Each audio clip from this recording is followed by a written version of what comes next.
Começar aqui a nossa conversa, e é assim, à medida que for passando o conteúdo, você vai começar a gravar já, Mikael? Mikael? Ah, então beleza. Então tá. Bom, à medida que a gente for passando os conteúdos de hoje, a gente vai, então, falando, então, sobre como fica organizado. Então, já sabe, antes do intervalo, né, o decorrer aí da nossa aula até mais ou menos umas 8h10, por aí, vai ser sobre os assuntos da fisiologia. No nosso caso hoje, a gente vai falar muito de osso, né? Na aula passada, eu já meio que já fui dando uma introduzida na conversa, né? A gente meio que já foi começando a falar sobre estruturas ósseas, a gente já fez aí um resgate sobre o assunto osso com vocês, até para ver se vocês já conheciam alguma coisa, e a gente viu que funcionou, né? Aquela coisa. Por mais que seja um assunto que é muito decoreba, né? Saber nome, como é que isso chama, como é que aquilo chama, a gente vê que não é uma coisa absurda, né? Hoje, qual é a do nosso trabalho? Bom, o nosso trabalho hoje vai ser focado principalmente em conhecer, até a hora do intervalo, conhecer como é que é a estrutura do osso, entender que, por exemplo, osso é uma parte viva do corpo humano, né? A gente tem sempre a ideia errada de que osso, como ele é só para sustentação, que ele seria uma parte morta, né? Que ele não é uma parte que cresce, por exemplo. E osso cresce, como qualquer outra parte do corpo, se regenera como qualquer outra parte do corpo e tudo mais. Então a gente vai ter a chance de debater um pouquinho sobre a estrutura celular dos ossos. Mais do que isso, a gente vai falar um pouquinho sobre a arquitetura óssea, e quando eu falo de arquitetura óssea, seria assim, a gente pensar no formato que o osso tem, pensar nas especificidades, seria pensar nos detalhezinhos que pode haver em um osso e outro. Além disso, nessa primeira parte da aula, a gente vai ter a chance também de falar um pouquinho sobre fraturas, luxações e entorses. Então, assim, hoje é aquela aula para quem gosta de ortopedia. Hoje é aquela aula para quem gosta de pôr gesso nos outros, tirar gesso dos outros. Tá? Mais do que isso, hoje também a gente vai falar, aí já na segunda parte da aula, sobre a parte da anatomia óssea. Tá? Então a gente vai falar principalmente, a gente vai focar principalmente na anatomia dos ossos da cabeça, da coluna e do tronco. Vai ficar faltando a anatomia dos membros, né? No caso, braços, pernas, pé e tudo mais, que a gente vai ver na semana que vem. Tá? Então, nessa semana a gente vai focar nessas três partes, que já não é pouca coisa, hein? Eu tô até com medo de não dar tempo da gente conseguir ver a anatomia de todos esses ossos. Só a cabeça e a coluna é uma pancada de osso. É claro que se a gente vai falar de osso, e se a gente vai falar hoje mesmo de fratura, por exemplo, é inevitável a gente passar pela interpretação de algumas radiografias. Então a gente vai ter a chance de dar uma olhada em radiografias e fazer uma análise um pouco mais aprofundada desse tema. Beleza até aqui? Podemos seguir adiante então, senhores? Podemos, tio, é nóis. Bom, vamos começar aqui pelo básico, né? Geralmente, quando a gente pega um osso na mão, por exemplo, quando a gente tem a chance numa aula de anatomia, numa aula prática, de pegar um osso humano na mão, e nem precisa ser humano, tá, gente? Pode ser um osso de um animal qualquer. No caso aqui, usar a referência do osso da galinha é ruim, tá? Porque ossos de galinha são ossos pneumáticos, né? Ossos pneumáticos são aqueles ossos que naturalmente são ocos, né? No nosso caso, nossos ossos não são ocos, né? Ele é preenchido a parte interna dele. Mas, por exemplo, se a gente pega um osso, por exemplo, de boi, que é um mamífero como a gente vai conseguir identificar partes dele. A primeira coisa que eu olho quando eu quebro um osso desse no meio é perceber que temos aqui facilmente identificável camadas, tá? Geralmente a parte mais interna desses ossos é o que a gente chama de ossos esponjosos, exatamente por causa dessa aparência, né, que parece realmente uma esponja, né, cheia de buraquinhos, cheia de cavidades. Já na parte mais externa, nas extremidades, né, na parte mais para fora desse osso, nós vamos ter o que a gente chama de osso compacto, que como vocês podem notar aí na imagem, né? Na imagem aqui é perfeitamente perceptível. Eu vou riscar aqui para a gente poder notar aqui com mais facilidade. Notem que, por exemplo, como o osso aqui nesse trecho, ele é muito mais compacto, muito mais assim denso do que aqui, né? É como se a gente olhasse um bolo e pensasse assim, na cobertura dele e no recheio dele. No recheio, no meio, ele é todo fofinho, todo esburacadinho. E mais nas bordas, ele é mais sequinho, né? Ele é mais compacto. Não é só a aparência física que ele é diferente, tá? A questão da rigidez é diferente e, obviamente, a composição mesmo de células é diferente, tá? Olhando aqui com relação à estrutura óssea, além de ter essa diferença mais óbvia, que é do osso compacto e do osso esponjoso, a gente vai conseguir identificar algumas outras estruturas. Quais? Bom, todo osso ele é revestido por uma pele muito fina e delicada, transparente, que a gente chama de periósteo. A gente já teve a chance na disciplina anterior de falar sobre membranas, né, que recobrem cavidades, e a gente teve a chance de falar do periósteo, né? O periósteo ele vai ser uma pele muito fina que vai recobrir um osso.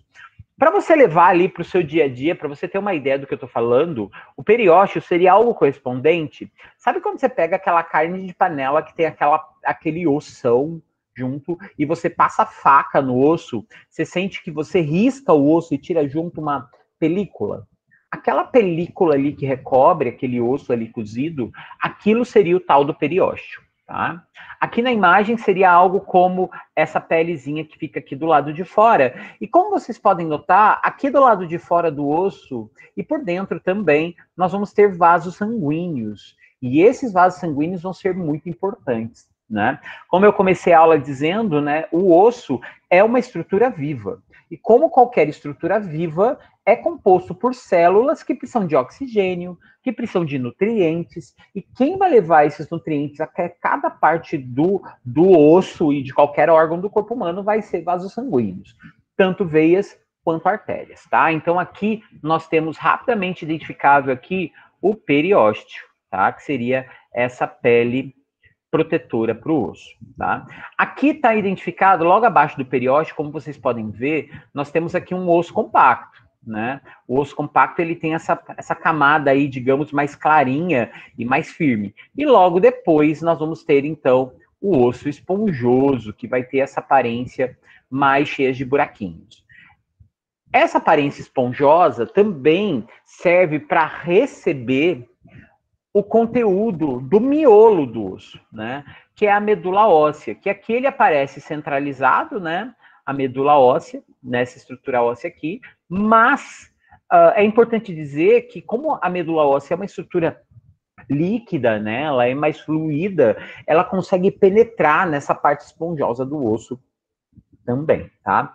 Hoje, especificamente, eu não vou entrar em detalhes sobre a medula óssea, tá? A gente já teve a chance de falar um pouquinho sobre ela na disciplina anterior, mas a gente vai ter a chance de debater e dar mais detalhes sobre o assunto medula óssea no decorrer das próximas aulas, tá? Então, hoje, a minha ideia é falar de osso como um todo. Então, as três partes principais, se a gente fosse organizar em camadas, seria o miolinho lá dentro, o tutano do osso é a medula óssea. Nós vamos encontrar também o osso esponjoso, que seria essa parte que vem logo depois da medula óssea, né? Depois, mais por fora, nós vamos ter o osso compacto, mais firme, e por fora de tudo, a gente vai ter essa pele protetora, que é o que a gente chama de periósteo. Tá? Aqui é importante dizer que ossos como esse aqui, né, que são ossos compridos, né, esses ossos longos, a gente identifica também o osso pelas regiões onde a gente encontra. Por exemplo, a gente vê que esse osso aqui, ele tem duas cabeças, né, ele tem aqui essa parte aqui de baixo e essa parte daqui de cima, que seria as pontas dele. Essas pontas, né, o termo correto para a gente se referir às duas extremidades de um osso longo é epífise, tá? E, obviamente, aqui a gente vai usar os conceitos que a gente viu na aula passada, né? Quando a gente pensa, por exemplo, na epífise do osso do braço, né? Se a gente pensar aqui, né, o osso do braço nosso aqui, nós temos esse osso como sendo o osso principal, a parte aqui mais próxima do meu ombro, nós vamos ter, então, a epífise proximal. Enquanto que a ponta desse osso, que fica aqui na região do meu cotovelo, vai ser, então, a epífise distal, né? Então, quando a gente divide as duas pontas do osso, a gente vai dar um segundo nome para ela, dizendo se ela está próxima ao seu tronco, que é a epífise proximal, ou epífise distal, que é exatamente que está um pouquinho mais distante. Tá? O corpo do osso como um todo, né, que seria a estrutura principal, aqui essa estrutura mais cilíndrica que está aqui, ela é chamada de diáfise. Tá? Então, o corpo do osso vai ser a diáfise. Aqui é importante dizer que essa parte, apesar dela ter uma quantidade maior de osso compacto, em geral, ela é a estrutura mais frágil do osso longo. O que significa que se, por exemplo, ele sofreu uma fratura, é mais fácil você fraturar o meio do osso do que as extremidades. É mais difícil você fraturar uma epífise do que fraturar uma diáfise. Tá? E esse intervalinho entre a diáfise e as duas pontas, digamos assim, essa estrutura aqui do meio do caminho é a metáfise, tá? Só que esse termo, eu não vou mentir para vocês, ele aparece aqui como uma das 3 regiões principais de um osso longo, porém, raramente vocês vão ver isso no seu dia a dia. Os termos que a gente vai usar na maioria das vezes vai ser epífise e diáfise, que seria as pontinhas e o corpo do osso. Beleza, até aqui, podemos avançar? Até que alguém tem alguma pergunta, alguém quer falar alguma coisa, ou tá muito no começo para sofrer? Por enquanto tá de boas, né? Então, beleza. Bom, vamos seguir aqui adiante. Hoje nós vamos ter que falar um pouquinho sobre a estrutura celular, né? A gente vai ter que falar de como é que é o osso por dentro. Não basta só eu ver o osso e falar, olha, isso é osso compacto, isso é osso esponjoso. Eu tenho que ver o que eu encontro lá. Pensando nisso, a gente vai fazer aqui, tem 2 slides, uma sequência de 2 slides mostrando a diferença entre eles. Como a gente sabe, né? Temos aqui a membrana mais externa do osso, que é o periósteo, que a gente já falou, e logo na sequência vem a camada composta por osso compacto. Em geral, essa camada do osso, ela é a camada mais antiga do osso, tá? Ela num passado, quando você pensa assim, no osso na infância da criança, ou na adolescência, à medida que ela cresce, essa parte foi a que surgiu primeiro, tá? Então é como se o osso crescesse de dentro para fora, tá? E obviamente crescesse do meio para cima, né? Do meio para as extremidades, né? Sempre que a gente pensa num crescimento do osso, a gente pensa sempre assim, ó. Ele cresce do meio para fora e ele cresce sempre no sentido das extremidades, né? Nos 2 sentidos. Por essa razão, a gente sempre vai ter a parte mais velha do osso como sendo a casca dele, né? E se vocês olharem nessa casca, vocês vão ver que ela é toda organizadinha, como se fosse com pequenos cilindros. Que aqui na imagem, né, se vocês notarem, é como se eu tenho vários cilindros com um buraco no meio de cada um deles, centralizado, tá? Esse vaso, esse buraco que tem aqui no meio, ele é chamado atualmente de canal central. E pelo meio dele, a gente vai ter vasos sanguíneos passando. Eu comentei com vocês hoje mais cedo, né, que como a gente tem num tecido ósseo, a gente tem que ter vaso sanguíneo. Esse vaso sanguíneo vai penetrar por dentro desse osso e aí ele vai percorrer esse cilindro central. Então, nesse ponto central vai ter um buraquinho por onde vai passar esses vasos sanguíneos, tanto artérias quanto veias. Claro que a gente está falando de algo muito fininho. Então, a gente vai falar aqui de arteríola e vênula. Sendo que junto com elas ainda passa nervos também. Sim, existem nervos no interior de um osso, tá? Aqui é legal dizer, galera, que quando a gente quebra um osso, a gente, quando rompe, a gente vai sentir dor, porque necessariamente a gente está mexendo com nervos que estavam passando por ali e que por alguma razão vão ser interrompidos, né? Então, quando a gente quebra um osso, a gente vai sentir dor, sim, no osso, por conta de você interferir nesses nervos que estão passando ali junto com a artéria, junto com uma veia, tá?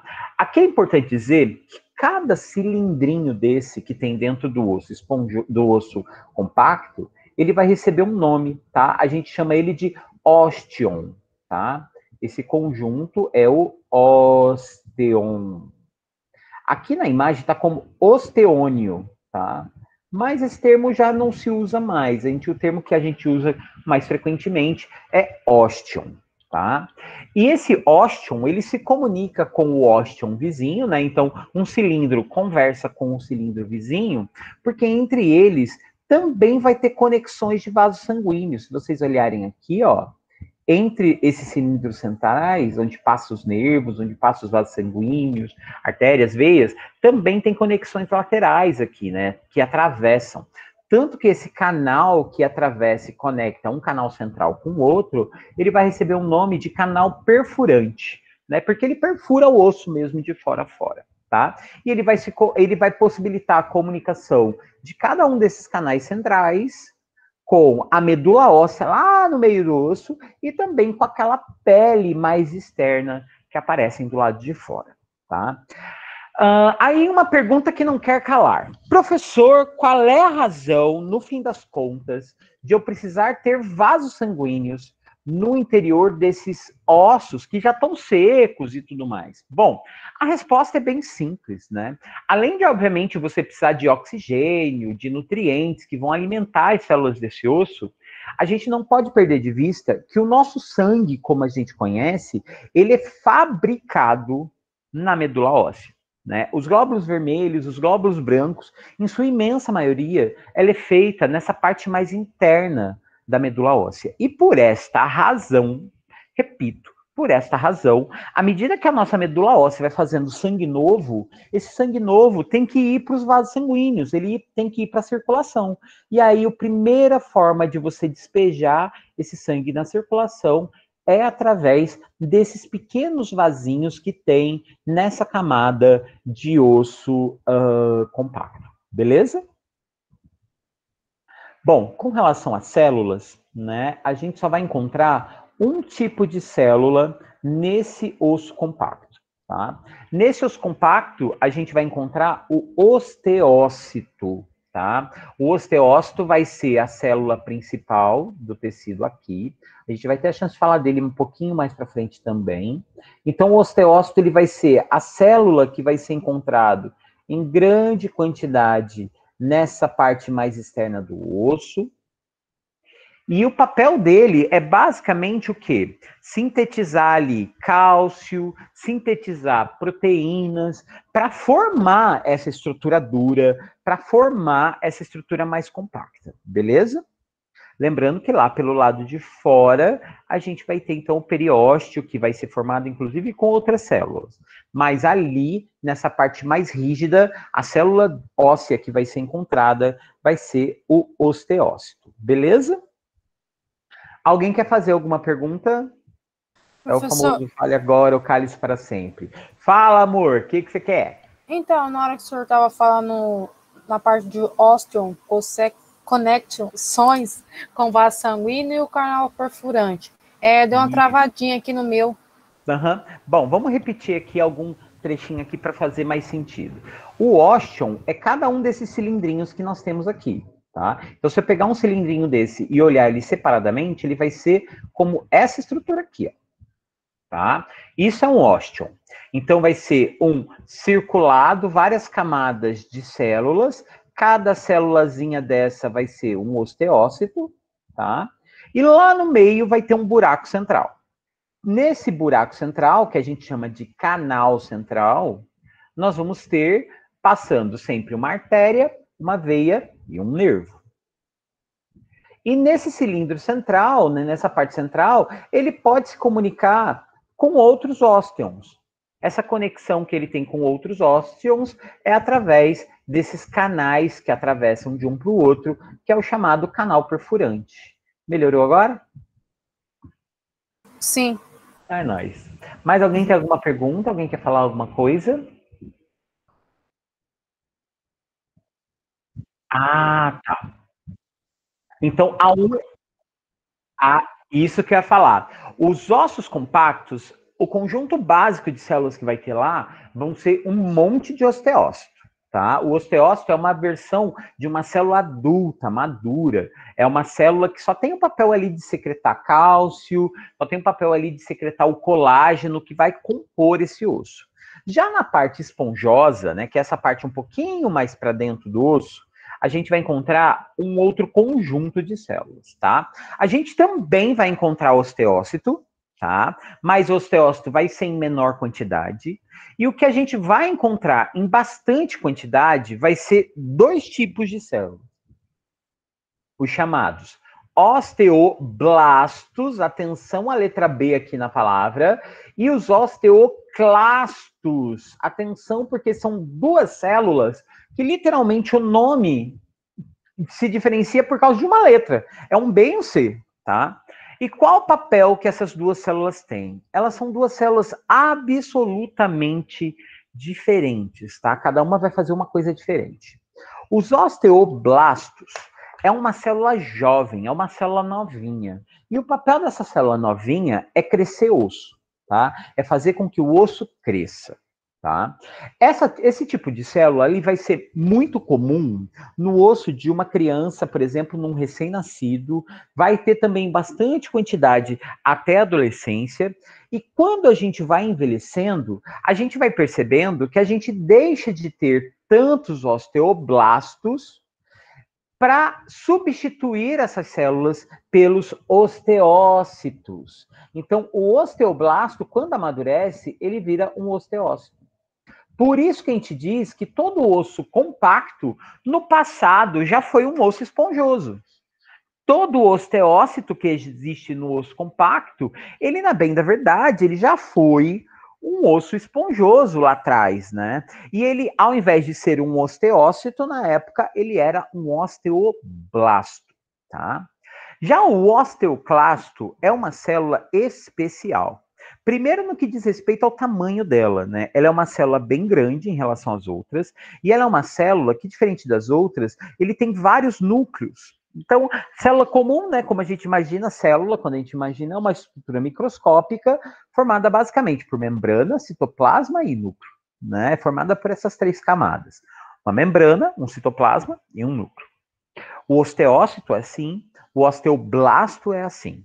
Agora, o osteoclasto é uma célula que tem um monte de núcleos. Aliás, a imagem aqui para vocês terem ó, a referência, olha aqui, ó, o osteoblasto aqui, uma célula quadradinha, bonitinha, um único núcleo. Aqui nós temos o osteócito, né, que tem esse formato mais estrelado, também tem um núcleo só. Agora, quando a gente olha o osteoclasto, olha ele aqui, ó, com um monte de núcleozinhos, né?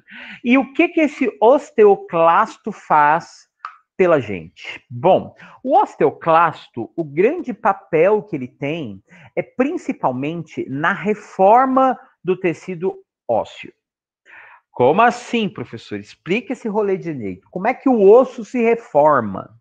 Na verdade, o termo reforma, ele não seria muito correto. O termo mais adequado a usar aqui é remodelagem, né? O nosso osso, ele é remodelado, ele é remoldado à medida que o tempo passa. Seria mais ou menos assim. À medida que o nosso osso cresce, se acontecer um acidente e o osso quebrar, provavelmente esse osso, quando quebra, ele vai liberar alguns fragmentos, alguns pedacinhos.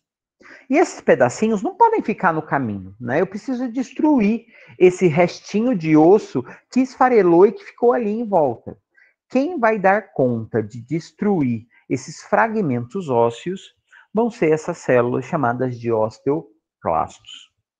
Além disso, o osteoclasto, ele também tem a ver com a substituição do osso.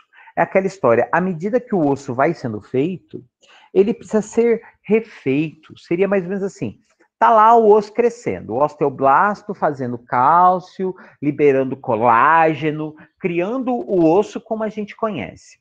Passado algum tempo, essa substância, né, o colágeno, o cálcio, começa a ficar velho, literalmente ficar velho. E aí o que a gente precisa? A gente precisa substituir esse material, né, por um colágeno novo, por um cálcio novo. Quem vai fazer a faxina para tirar as células velhas, para tirar o tecido ósseo mais velho, vai ser o osteoclasto, tá? Aqui é importante a gente prestar atenção a um detalhe. Esse tipo de célula a gente tem a vida toda. Porém, na nossa infância, a gente tem mais osteoblasto do que osteoclasto. Por isso a gente cresce. Porque, literalmente, a gente tem mais células fazendo osso novo do que células tirando o osso velho. Então, o nosso corpo como um todo vai crescer. À medida que a gente envelhece, essa relação muda, né? Porque à medida que eu envelheço, os osteoblastos vão sendo substituídos por osteócitos, né? Ele vai virando aquele osso maduro, aquele osso adulto. E o osso adulto, ele vai trabalhar mais devagar do que o osso jovem. Por outro lado, o osteoclasto não se transforma em ninguém, ele continua sendo osteoclasto. E ele continua corroendo esse osso. Então, por essa razão, é muito comum, ao longo da vida, a gente passa por um processo. Eu cresço, chego à idade adulta, tenho lá uma altura X, que vai permanecer estável aí por muitos anos de vida, né? E logo na sequência, né, à medida que eu vou envelhecendo, eu vou percebendo que eu vou perdendo massa óssea. Eu vou ficando, inclusive, mais baixinho. Né? Então, se você é aquela pessoa que tem 1,80 hoje, saiba que daqui a alguns anos você vai ter menos do que 1,80. Né? Agora, se você tem 1,60, lamento te informar, mas você vai ficar ainda mais baixinho quando você ficar velho. Ô, Tá? professor, deixa eu fazer uma Oi, pergunta. pode falar, amor. E o osso que nunca para de crescer, que nem no caso de gigantismo, essas coisas?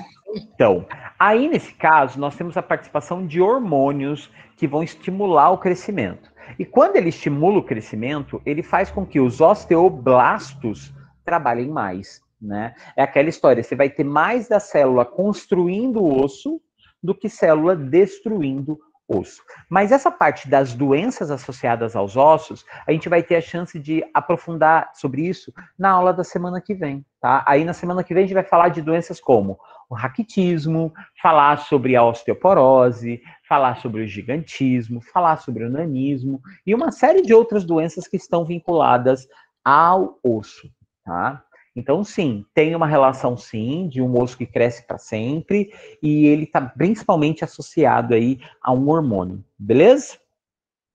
Mais alguém tem alguma pergunta? Mais alguma pergunta, gente? Não? Bom, então vamos adiante. Bom, qual é a próxima etapa, né? Agora que a gente já viu a diferença do tecido ósseo compacto com a diferença do osso esponjoso, e a gente viu que o osso esponjoso tem muito mais tipos de células do que o osso compacto, a gente vai ver como eles trabalham juntos, né? E a primeira coisa que a gente tem para entender é que essas células, para elas trabalharem, elas precisam de substâncias que vão ter que vir de outras partes do organismo, que não vêm lá do osso, que são hormônios. No caso, hoje, a gente vai dar ênfase em 2 hormônios em especial, tá? O crescimento dos ossos e a manutenção desses ossos é regulado especialmente por 2 hormônios, a calcitonina e o paratormônio. Quem são essas substâncias? A gente vai ter a chance de falar sobre elas também no decorrer do curso, esse semestre ainda, inclusive, mas a gente já vai adiantando alguns conceitos que são razoáveis aqui. Por exemplo, a gente tem no pescoço, na região do pescoço, um órgão em formato de gravatinha, em formato de borboleta, que se a gente tocar o nosso pescoço, assim, em geral a gente sente, porque é um órgão meio macio e tudo mais, e esse órgão é a tireoide. A tireoide fabrica vários hormônios, é um órgão cheio de vasos sanguíneos e fabrica uma série de substâncias, por exemplo, vai fabricar o T3 e o T4, vai fabricar a calcitonina, que é um dos hormônios que a gente está falando hoje. No caso especificamente da calcitonina, quando essa substância é solta no sangue, então a tireoide libera calcitonina no sangue, ele vai estimular o cálcio, que é um sal mineral muito comum no sangue, a ir para os ossos. À medida que esse cálcio é levado para os ossos, a gente tem a chance de enriquecer esses ossos com esse tipo de nutriente, e esse cálcio pode ficar lá guardado, né? Então o osso ele vai funcionar meio como uma reserva, como um estoque, né? Para esse sal mineral, tá? Por quê? Esse cálcio pode ser necessário também em outras partes do corpo. Por exemplo, não sei se vocês se lembram, o ano passado, quando a gente estava falando sobre o funcionamento do sistema nervoso, a gente teve a chance de falar que o nosso sistema nervoso, ele meio que funciona como um sistema elétrico, né? Ele meio que funciona num esquema do tipo, como se ele desse choques elétricos, né? Para repassar por aí os seus impulsos nervosos e fazer o cérebro funcionar, músculos funcionar e tudo mais. E um dos sais minerais necessários para a criação desse impulso elétrico, do funcionamento dessa parte elétrica, é o cálcio, né? Então a gente precisa ter dentro do osso guardado o cálcio, mas eu preciso também ter cálcio circulante no sangue, né? E aí, quem é que vai tirar o cálcio do osso? Enquanto a calcitonina bota cálcio no osso, a gente tem trabalhando ao mesmo tempo as paratireoides. As paratireoides são 4 carocinhos, tá? Que ficam atrás da tireoide, por isso desse termo paratireoides, tá? Ela tá na parte de trás da tireoide, não é um órgão que a gente consegue apalpar e sentir ele com facilidade, tá? E a paratireoide vai produzir um hormônio conhecido como paratormônio. Esse hormônio, inclusive, recebe esse nome exatamente por conta da paratireoide. Então, paratormônio, paratireoide. E o que ele vai fazer? Ele vai roubar o cálcio dos ossos e liberar de volta no sangue, porque lá no sangue ele pode ser necessário para nutrir o cérebro, para nutrir os rins, para nutrir o fígado e outros tantos órgãos que precisam do cálcio para funcionar. Beleza? Então, enquanto a calcitonina bota cálcio no osso, o paratormônio tira cálcio do osso. E ambos são feitos ali na região do pescoço, né? A calcitonina é feita pela tireoide e o paratormônio é feito pelas paratireoides, ok? Bom, seguindo adiante aqui, nós sabemos também que existe um outro tipo de nutriente que também vai regular o bom funcionamento dos ossos. E esse também a gente teve a chance de falar no semestre passado, que é a vitamina D, né? A vitamina D, como a gente já sabe, ela é uma vitamina relacionada principalmente com os ossos, né? E como a gente também já teve a chance de falar no semestre passado, a vitamina D é uma vitamina que eu vou encontrar preferencialmente, repito, preferencialmente no leite e nos seus respectivos derivados. Então eu vou achar isso no leite, no queijo, no iogurte, todos os tipos de leite, todos os tipos de iogurte, coalhada, danoninho e etc, tá? Bom, o que vai acontecer com essa vitamina D? À medida que eu como, né, nutriente e a vitamina D vai parar dentro do meu corpo, o primeiro caminho da vitamina D, não sei se vocês se lembram, é ela ir para a pele, né? Ela não vai diretamente para o osso. Uma vez que essa vitamina D está lá na sua pele, vai rolar o seguinte esquema.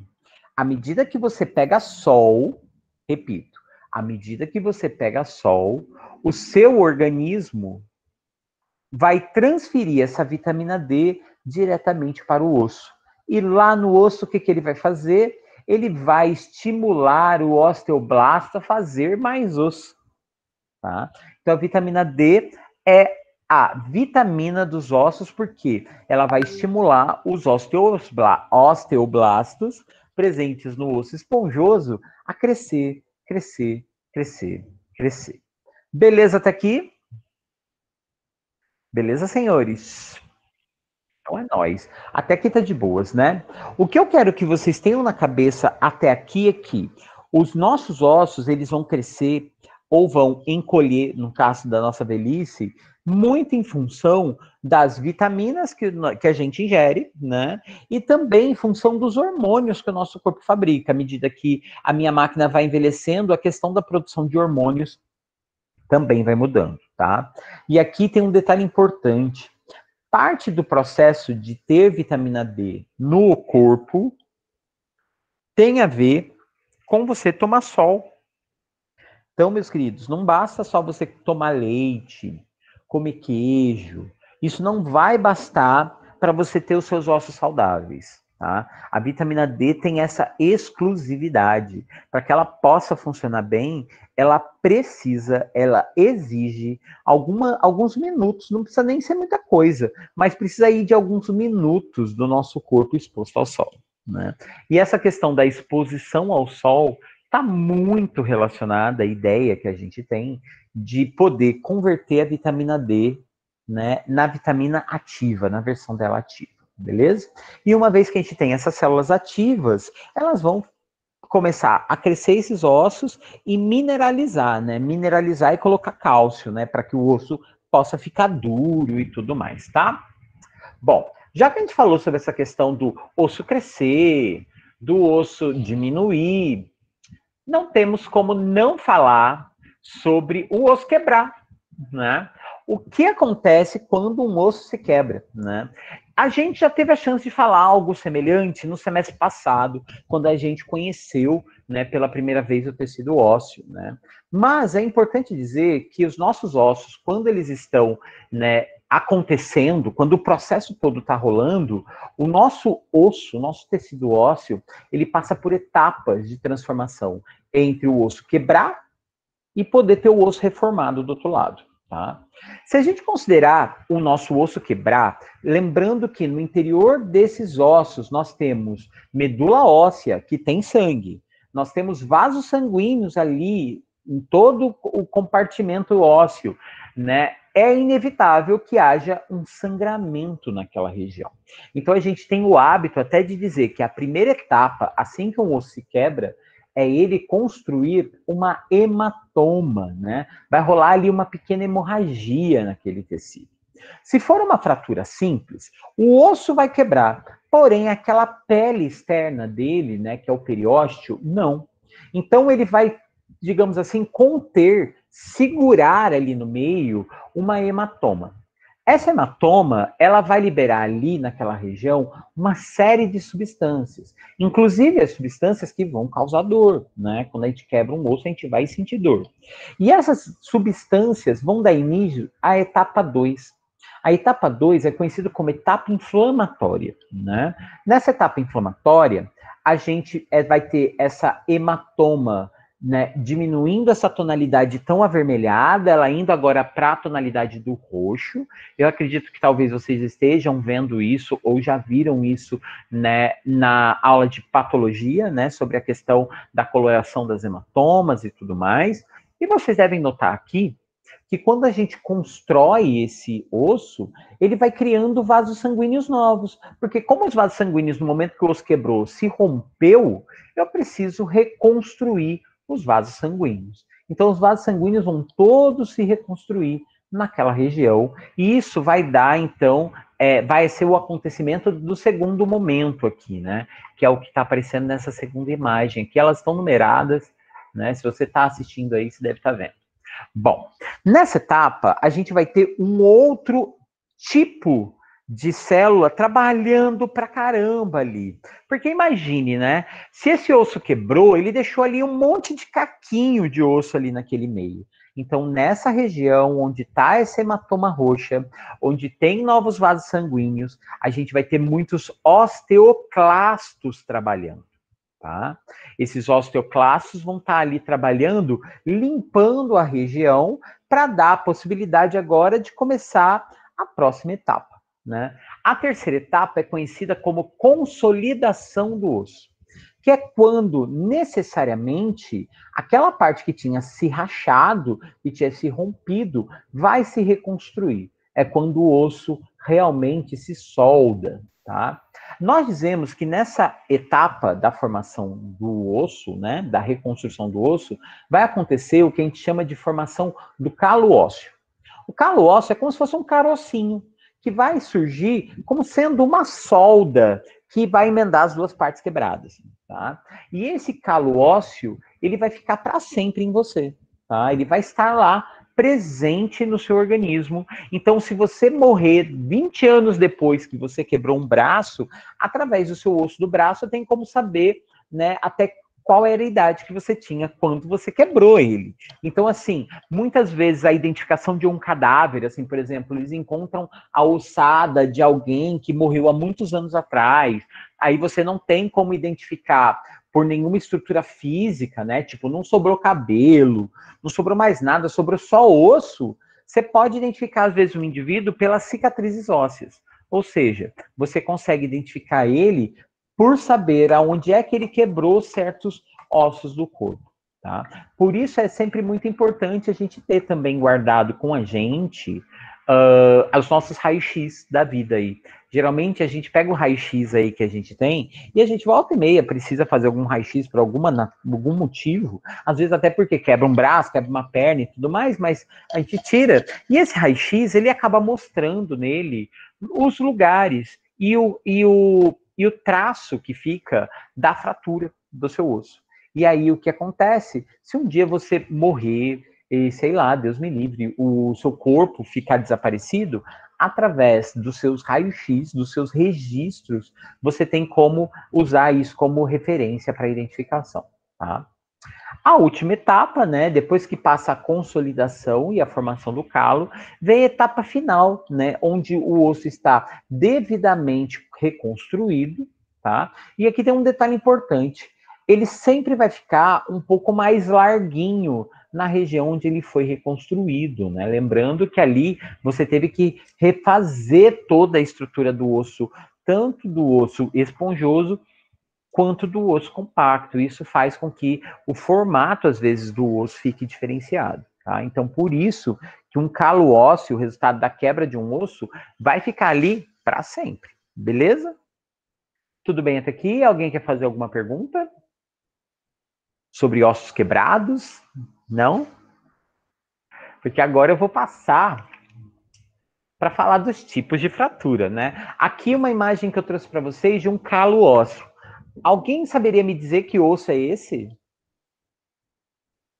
Que osso é esse que está com calo ósseo? Ó, o calo ósseo está aqui, ó. Alguém saberia me dizer que osso é esse? Que essa imagem é essa aqui, ó.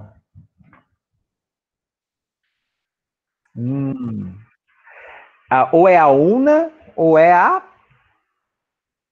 fíbula, né? Olha, exatamente. A primeira coisa aí que a gente nota é que, como é um osso par, né? Ele aparece ao lado de outro, a gente já tem uma noção de, por ser um osso par, ele tem que ser um dos ossos dos nossos membros, né? Ou é no caso do nosso braço, ou é no caso das nossas pernas. Como a gente pode ver aqui, né? Na primeira imagem, se a gente olhar direito aqui na parte de cima, a gente vai perceber que aqui nós temos um osso na frente de outra estrutura maior, tá?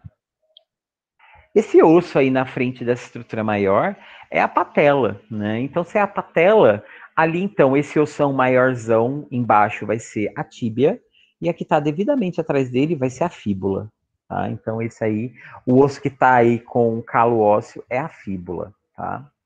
É o osso da perna, beleza? Bom, mas voltando aqui. Antes da gente passar, né, para o nosso próximo momento, a gente vai falar agora de fraturas e tudo mais, mas dois conceitos são muito importantes e geralmente causam uma confusão na vida da gente. Nossa Senhora, é aquela história, né? Às vezes você leva um tombo, vai para o hospital, faz raio-x, fica sentindo dores, aí você volta para casa, o médico te atende, bota um gesso ou bota só uma tala e ele vira para você e fala, pergunta, teve fratura? Aí você fala assim, não, eu tive uma luxação ou eu tive um entorse, né? O que exatamente são essas coisas?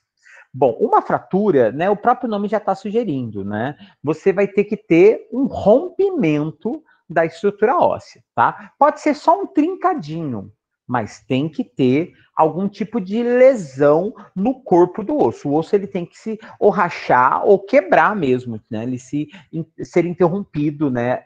A estrutura como um todo.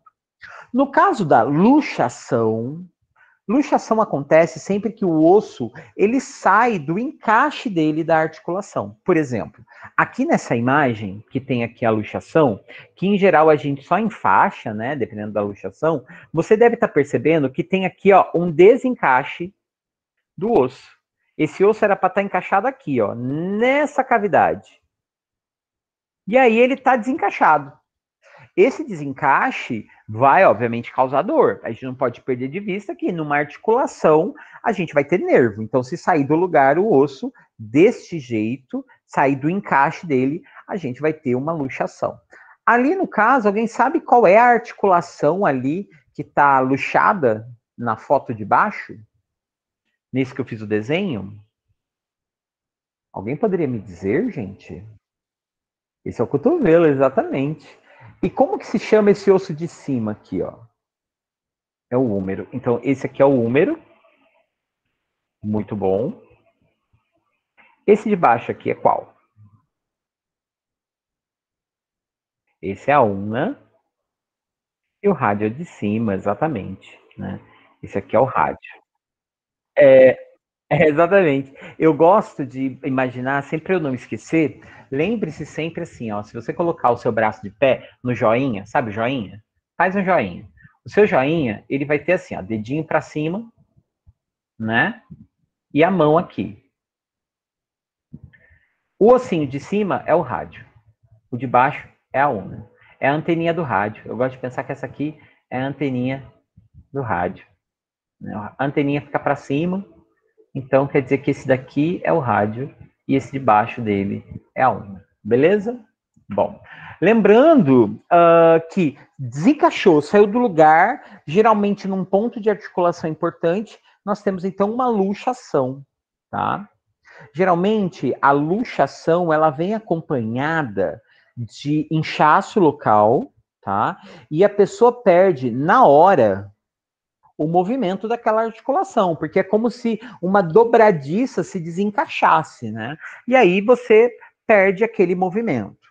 Em geral, as luxações, para o tratamento das luxações, dependendo, obviamente, da articulação onde ela acontece, é basicamente uma imobilização, né? Você vai imobilizar aquela área por um tempinho, né, para que dê tempo para que seu corpo se recupere do inchaço, da inflamação, do incômodo, da dor, tá? Um tratamento, obviamente, que vai ser muito mais curto do que, por exemplo, de uma fratura, que vai, para ter toda aquela reconstrução óssea que a gente falou agora há pouco, vai levar mais tempo, tá? Agora, uma outra ação importante é o entorse, né? O entorse é a famosa virada do pezinho. Sabe quando você vira o pé por causa que o salto quebrou? Aquela virada do pezinho que causa muita dor, ele é um entorse. Bom, no caso do entorse, em geral, a articulação não faz com que o osso saia do lugar. Entretanto, no entorse, geralmente em volta de uma articulação, você vai ter ligamentos. Em volta dessa articulação, você pode ter tendões musculares. E esses tendões, eles acabam sendo esticados. E esses ligamentos são esticados muito além do que eles aguentam. E aí, neste caso, eles podem, inclusive, chegar a romper. Então, uma virada de pezinho dessa pode fazer, sim, com que você rompa um ligamento. Numa situação como essa, então, a gente tem um entorse, tá? Pode ser desde uma coisa simples, uma virada de pé que não chegue a machucar nem nada, que pode provocar só uma dor local, um incômodo, né, na pisada e tudo mais, no pulso e tudo mais, até chegar a um ponto de haver necessidade de uma cirurgia para reconstrução de ligamentos, tá? Na imagem de baixo, eu tenho um outro caso de um entorse bem clássico, que é o deslocamento do ombro. Vocês estão vendo ali o ombro daquela moça fora do lugar?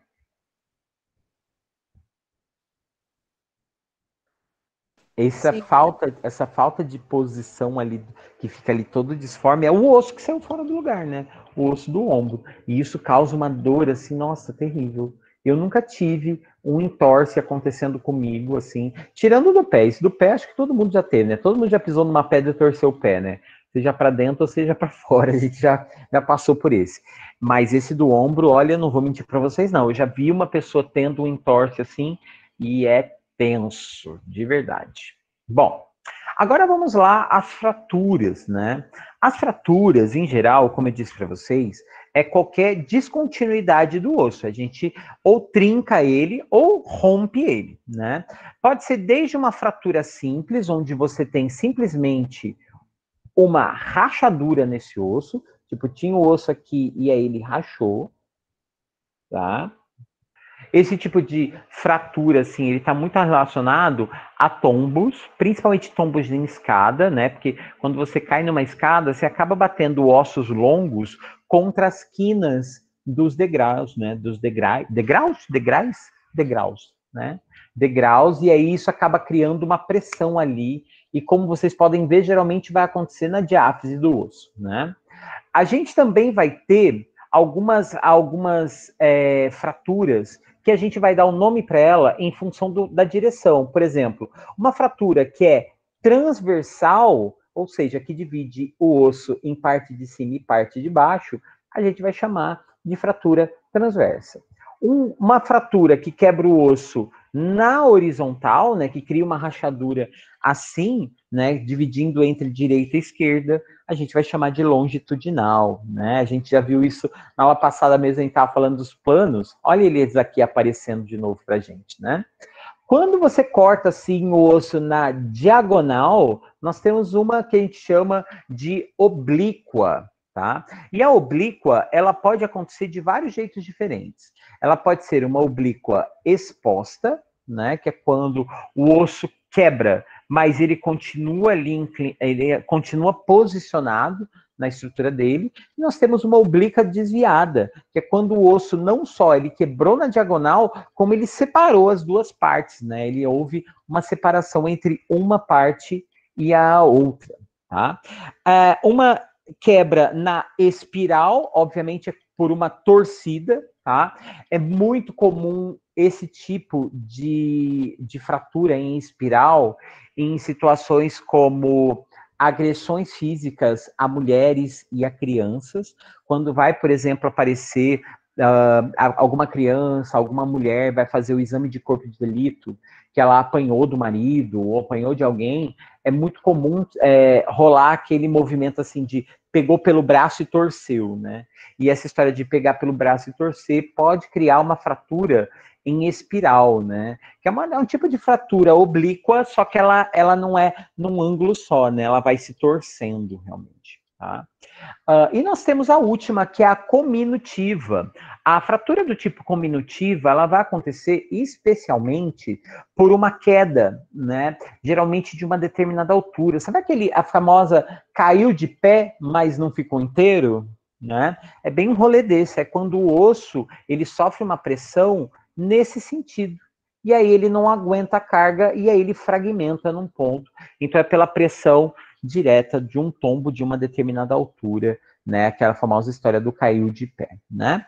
Ali na imagem do lado, de novo voltamos a falar, a questão da fratura não é a mesma coisa que luxação, né? Ali está um osso do braço, está um húmero, né, deslocado fora da articulação do ombro, né? E aí, no caso, nós temos uma luxação, que é o desencaixe, né?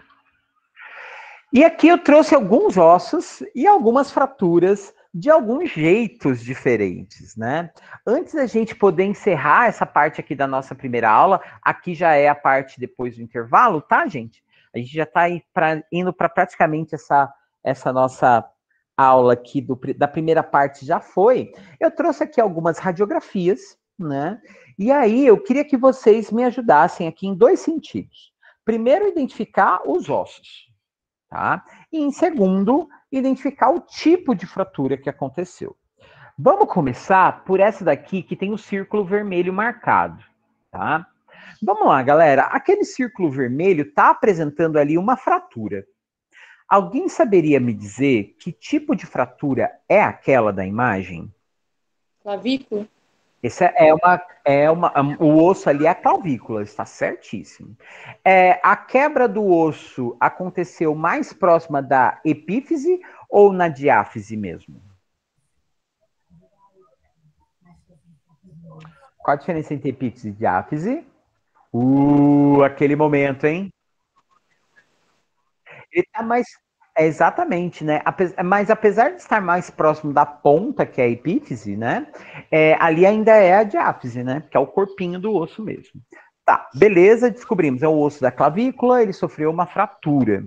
Que tipo de fratura é essa? É uma fratura do tipo transversa, longitudinal, oblíqua, espiral, simples, cominutiva. Que tipo que é? É uma oblíqua desviada, exatamente. Ela é uma oblíqua, porque foi na transversal, né? O osso. Se você pegar o osso, ele foi assim, né? Na transversal. E como vocês podem ver, houve desconexão, né? O osso, ele basicamente se desconectou de um lado do outro. Beleza. Agora vamos ao próximo. O próximo que eu quero que vocês olhem é essa grande imagem do meio aqui, ó. Tá até com a flechinha vermelha. Primeiramente, vamos lá. Que osso é esse? Corpus. E aí, qual que é? Carpus. É um carpo ou é uma una? Carpus. É a una. Essa é uma una. Ela aí tá bem próximo da epífise, né? Bem na cabecinha do osso mesmo, né? Agora pergunto, meus queridos, que tipo de fratura é essa que aconteceu ali?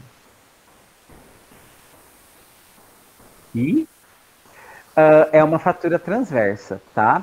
E ela pode ser encaixada também numa fratura simples, né? Porque se vocês perceberem ali, né, é só um cortezinho, né? Ela é uma fratura transversa, porque atravessa o osso assim de fora a fora, separando uma parte de cima da parte de baixo, e é uma fratura simples, tá? Beleza. Pode ser sim. Depende da gravidade, né? Mas pode sim, tá? Por exemplo, a gente poderia ter uma fratura transversa que é desviada. Quer ver um exemplo? Olha aqui a dessa que acontece na mão aqui, ó. Ela é uma fratura transversa, né? Porque se vocês notarem, né, ele está separando o osso numa parte que é a parte de cima da parte de baixo, né? Ela é transversa e ela é desviada, porque as duas partes elas se separam e fogem do eixo, né? Que osso é esse onde está acontecendo essa fratura?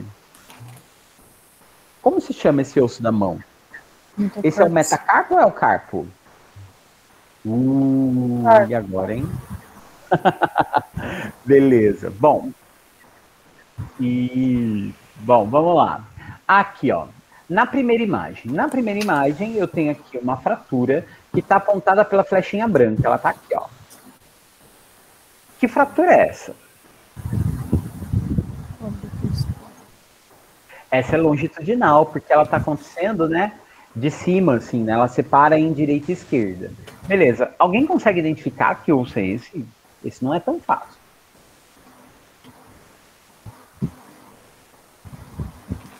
E aí?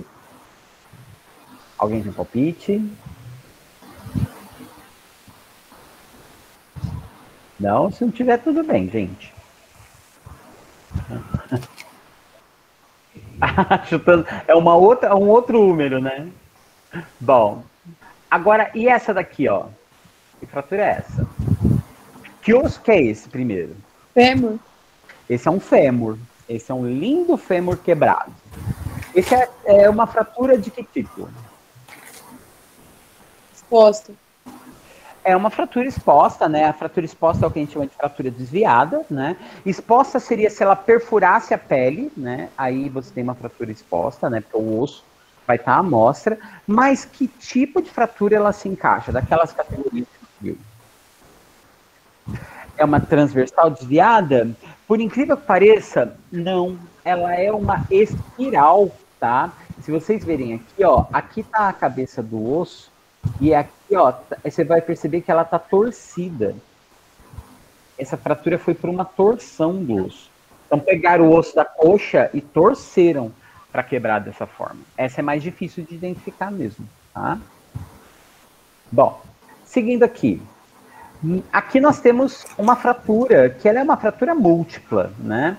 Que tipo de fratura seria essa? Esse corte aqui seria de que tipo? Fratura simples. É uma oblíqua, né? Beleza. Agora, e essa daqui? Oblíqua também. E essa outra também. Porque ela só está num outro ângulo, mas é oblíqua. Agora, essas duas imagens aqui, elas vão se referir a um tipo de fratura, quando a gente vê assim, múltipla, várias posições desse jeito, é uma comunitiva, tá? É uma daquelas fraturas por pressão. A pessoa caiu, né? E aí caiu e apoiou o osso, e aí o osso literalmente não aguentou o peso sobre ele mesmo, e por essa razão, não aguentando, deu ruim. E aí a reconstrução desse tipo de osso, né? Quando a gente tem esse tipo de fratura, em que o osso sai fora do eixo, onde deixou muitos fragmentos, em geral é necessário cirurgia para se pôr pinos, para deixar os pinos vão segurar o osso no lugar, para que ele possa ser reconstruído da forma como se espera, né? Então, aí, no caso, os pinos vão entrar na ideia de usar eles como referência que haja a possibilidade da reconstrução. Beleza?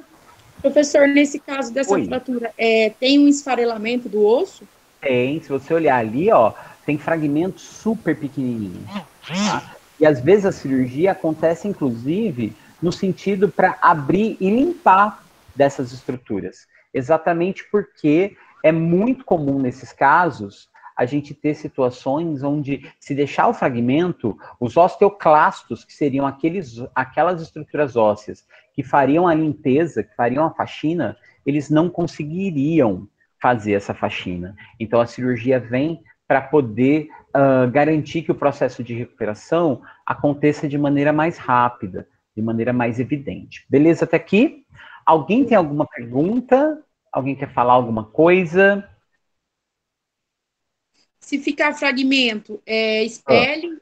O próprio organismo expele ou não? Então, em geral é o que acontece, né? Se os osteoclastos não derem conta, a gente vai ter células de defesa que vão ficar ali por baixo da pele, que vão ficar ali próximos aos músculos, que são os macrófagos, que vão fazer o papel de tentar absorver essa estrutura óssea. Se eles não derem conta, é muito comum, aliás, o nosso organismo, isso é um processo muito comum. Quando o nosso organismo não dá conta de se livrar de uma estrutura que é muito grande, o nosso organismo encapsula isso. Cria tipo como se fosse uma pele revestindo aquilo, formando como se fosse uma bolsinha. E aí aquilo fica encapsulado dentro de você. Tá?